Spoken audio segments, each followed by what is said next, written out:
नमस्कार, मी सारिकाच पेजमध्ये तुम्हा सर्वांचे स्वागत करते. मी आलेले आहे सातारा जिल्ह्यातील ऐतिहासिक व धार्मिक ठिकाण पाहायला. श्री समर्थ स्थापित राम मंदिर व मारुती मंदिर चाफळचे हे मंदिर आहे आणि चाफळ या ठिकाणी मी आलेले आहे. चाफळ मंदिर परिसर मोठा आहे. मंदिरामध्ये श्रीराम, सीता व लक्ष्मण यांच्या मूर्ती इथं पाहायला मिळतात. मांड नदीच्या काठी हे मंदिर आहे. चाफेश्वर महादेव मंदिर गावात असल्याकारणाने चाफळ असे नाव पडले असावे असे म्हटले जाते. समर्थ रामदासांनी दासमारुती व प्रतापमारुती मंदिर इथं स्थापित केलेली आहेत.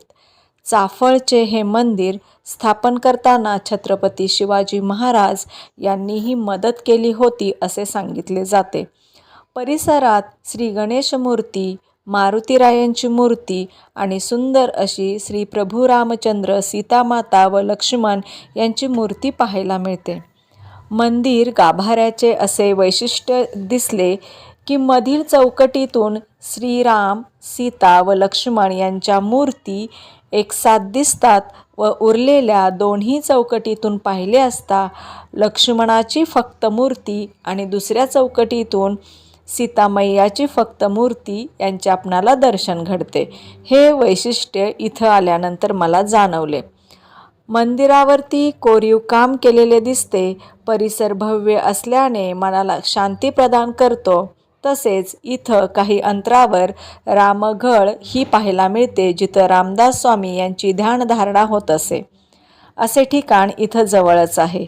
कोयना भूकंपात मंदिराची काही पडझड झाली. नंतर मंदिराचे बांधकाम केले गेले. 5 शिखरे या मंदिरावरती आहेत.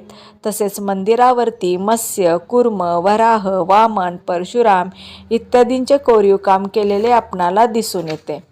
जुन्या मंदिराचे काही अवशेषही इथं आपणाला पाहायला मिळतात. इथं रामदास स्वामींची पंचधातूची मूर्तीही पाहायला मिळते. मंदिरात रामदास स्वामींची ध्यान गुफाही पाहायला मिळते, जी की वैशिष्ट्यपूर्ण आहे. आत जाताना अरुंद रस्ता आहे या गुफेमध्ये आणि तिथं ध्यानधारणा होत आहे. मंदिराच्या समोर दास मारुती व मंदिराच्या मागे प्रताप मारुती असे मंदिर इथं स्थापन केलेले आहे. इथं भक्त निवासाची सुद्धा सोय आहे. परिसर मोठा आहे आणि निसर्गरम्य आहे. 11 मारुतींपैकी इथं दास मारुती व वीर मारुती किंवा प्रताप मारुती असंही त्याला म्हटलं जातं, ही 2 मंदिरे इथं स्थापित केलेली आहेत. सातारपासून 47 किलोमीटर अंतरावरती व उमरजपासून 10 किलोमीटर अंतरावर हे चाफळ आहे. इथं रामदास स्वामींचे 36 वर्ष वास्तव्य होते असेही म्हटले जाते. 11 मारुतींपैकी 2 मारुती मंदिरं इथं पाहायला मिळतात. नव्याने मंदिराचे बांधकाम केलेले दिसते. संगमरवरी मूर्ती इथं पाहायला मिळतात. अंगापूरच्या डोहातील राममूर्तीही इथं पाहायला मिळते. कृष्णा नदीची उपनदी मांड नदी त्या काठावरती हे सुंदर असे चाफळचे श्रीराम मंदिर व रामदास स्वामींनी जी 11 मारुती मंदिरांची स्थापना केलेली आहे त्यापैकी 2 मारुती मंदिरं इथं आपणाला पाहायला मिळतात. रामनवमी वेळी मोठा उत्सव इथं साजरा केला जातो. सुंदर असे हे ठिकाण आहे आणि परिसरही खूप सुंदर आहे. तर तुम्हीसुद्धा कधी सातारला आलात, या परिसरामध्ये आलात तर चाफळ या ठिकाणाला अवश्य भेट द्या. इथं असणाऱ्या भव्य अशा ह्या मारुती मूर्तीसुद्धा तुमचं लक्ष वेधून नक्कीच घेतात. मंदिर परिसर हा प्राचीन आहे. हे मंदिराच्या अवतीभोवतीचं बांधकाम पाहिल्यानंतर आपणाला नक्कीच जाणवतं. नदी आत्ता थोडीशी प्रदूषित झालेली दिसून येते, आणि इथं आल्यानंतर ध्यानधारणा आपणालाही करावीशी वाटते. ही गुफा पाहिल्यानंतर किंवा आतमध्ये उतरण्याचा मोह आपण टाळू शकत नाही आणि नम्र, देवासमोर कायम नम्रच असलं पाहिजे असं गुफेत उतरताना तर ते जाणवतंच आपणाला. कारण इथं तुम्हाला बसून आणि थोडंसं रांगूनच या गुफेमध्ये आत जावे लागते.